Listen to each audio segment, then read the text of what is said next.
Hey everybody, welcome to my channel. Today we are going to talk about a topic that people ask me very often, and that is regarding crossing or hybridizing pepper plants.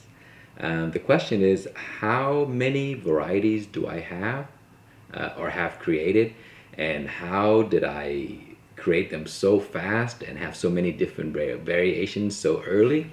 So today we are going to answer all that. But first, I want to give a shout out to my buddy Aaron, who is an admin on Pepper Lovers Community. He gave me this shirt as a gift. Let me show it to you.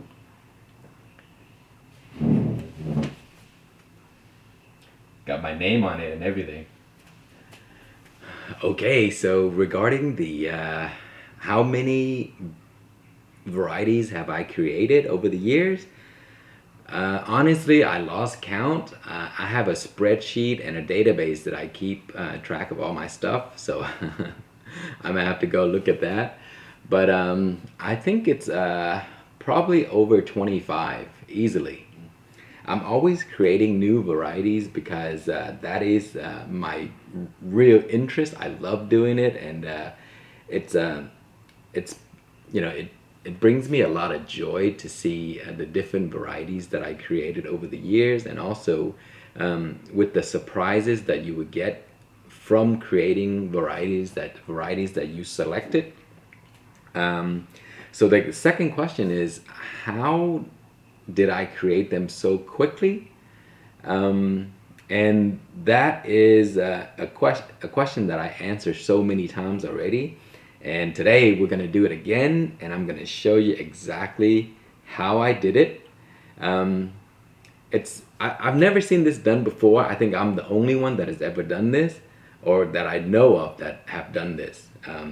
So I started back in 2015 when I first started growing indoors, when grow lights were super expensive.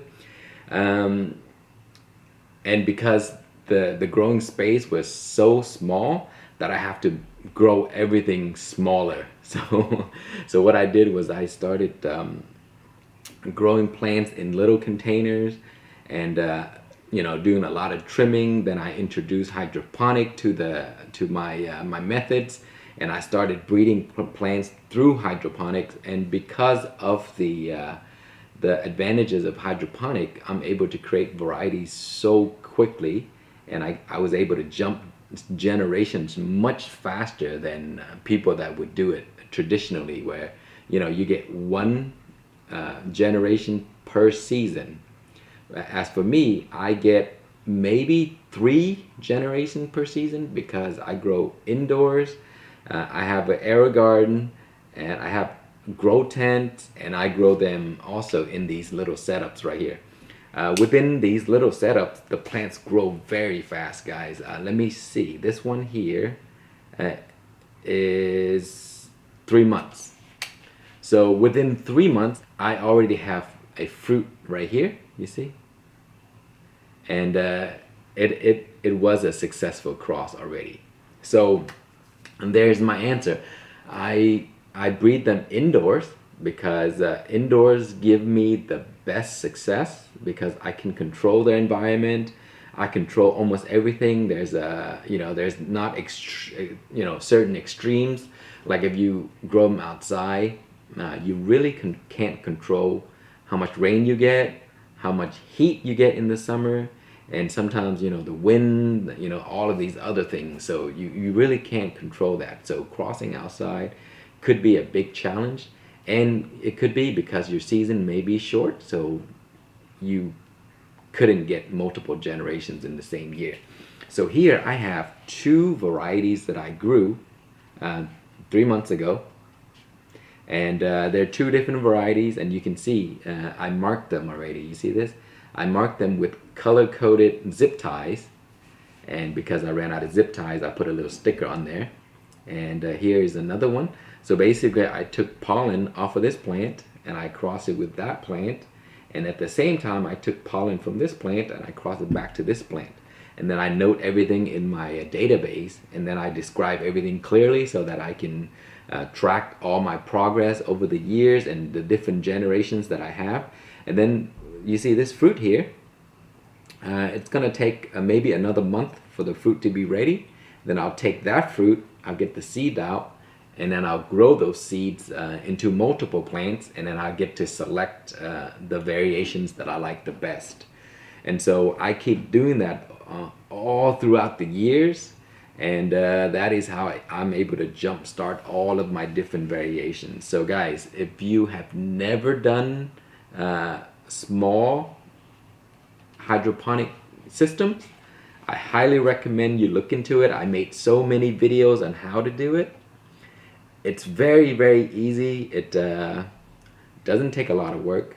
The only thing I have to do is constantly refill the nutrients every few days.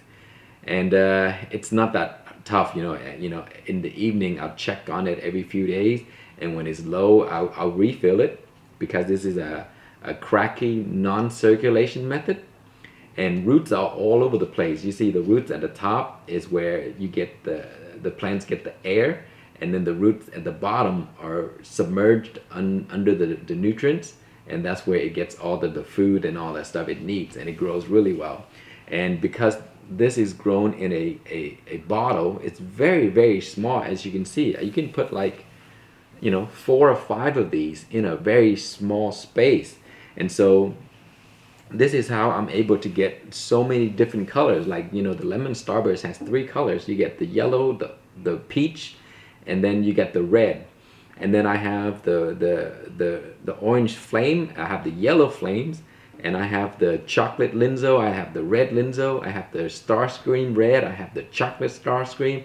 I mean, there's so many different variations you can do by growing so many different varieties in a small space. So because you're able to take the seed on here, and if you only grow that one pot, you may not get the different variations that you need.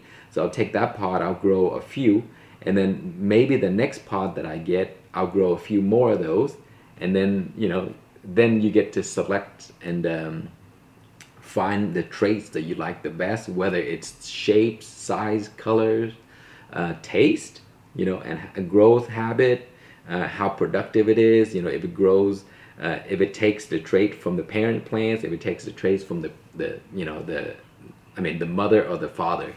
So there's all kinds of different variations that would come out. So eventually down the line, the recessive genes are going to show. If you take science before, where you put the little mark in the Punnett square, and then you get your parents, your what do they call those? The dominant genes. You get dominant genes that produce dominant traits, and then down the line you get some recessive traits. So you can only find that through different generations and growing so many different variations of the pots that you selected and stuff like that. So sometimes it's random. Sometimes you get like a really cool variations on the second generation. Sometimes it's the third generations. So yeah, guys, that is really how I've done it over the years, and as you can see, I'm still doing it. And how do I select the what to cross? Usually, what I do is I take 2 of my most favorite varieties that are most stable, because the stable varieties are the best varieties to cross. Because if you take a hybrid that is not stable, the hybrid itself is not stable, so who knows what's going to come out in the next generation, and then you take that and cross it with something else, so it's going to continue to change. So it's pretty hard to predict, because it's still not stable itself. So yeah, I mean, if you like to gamble, which I do many times, it's a lot of fun. Just try it out. There's really no rules to it. As long as the varieties are compatible, it's gonna work, and it's gonna give you a new hybrid. Even when they tell you that it's not gonna work, it may work, because I've done it. I took a Scotch bonnet and I crossed with a Thai pepper. Usually the Scotch bonnet is a Chinense, and then the Thai pepper is an annuum. Crossbreeding them is very difficult, and it may not result in viable plants or seeds that would sprout. And it is true. It produced a ton of seeds that were not viable. So you're gonna have to collect hundreds and hundreds of seeds, and then just keep trying to grow it, and then a few may come up. So what I found is if you take a chinense and cross it onto a annuum, basically the pollen from, like, my Scotch bonnet is a chinense. I took the pollen and I crossed it onto my Thai pepper. That resulted much better than the reverse, where you take the Thai pepper pollen and put it onto the Scotch bonnet, which is a chinense. That is very tough. And so doing it that way, it took me so long and so many peppers to finally get something that would grow. And when it did grow, it produces so few seeds that you're really gonna have to collect a bunch of pods to get viable seeds to grow the next generation, and so on and so on. And then eventually it becomes a stable pepper with very few seeds that are all viable. But it does take a lot of time. So I've done that over the years with my Misery Sweet and the Sweet Misery. And now, I mean, those things are pretty stable now. I forgot what generation I really grew it to, but they're very stable. And so every seeds that I collect from the generations that I have now will be all viable going forward. So yeah, and if you are wondering where to find a chart that would list out what is compatible and what is not, you can just Google it. Pepper crossing chart, and it'll give you exactly what you need. Like for example, it says chinense will cross best with chinense. Annuum will cross best with annuum, but if you crossbreed them, then it'll cause some difficulties. But it could work, you know. So keep trying it, and experiment, grow them in small spaces, and make sure you grow a bunch of them. Don't just cross one and then just grow one plant and then that's it. If you do that, you're gonna lose out on the different possibilities or the possible variations that you could get, like the different colors or the different shapes or the different tint of the leaves or the growth habit and all that stuff. So once you have a successful cross, make multiple and then grow them out, at least 5-10 plants if you have room. And then the next generation, you repeat the process. You take multiple different peppers that you select. Make sure you select a nice one, a good pod size that are nice and firm and thick, looks good, colorful, bright, vibrant, and all that stuff. People say that it doesn't matter. All the peppers on the same plant is equally pollinated the same way, because they're self-pollinated, they pollinate themselves, that it doesn't matter. But I don't listen to that. I don't care what they say. It matters to me. I only select the best pods to grow for the next generation.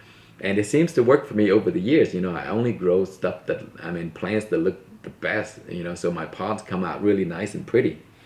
And so I'm gonna still use the same method forever and ever. Yeah, so that is it, guys. I hope this is not rambling and I'm giving you good information.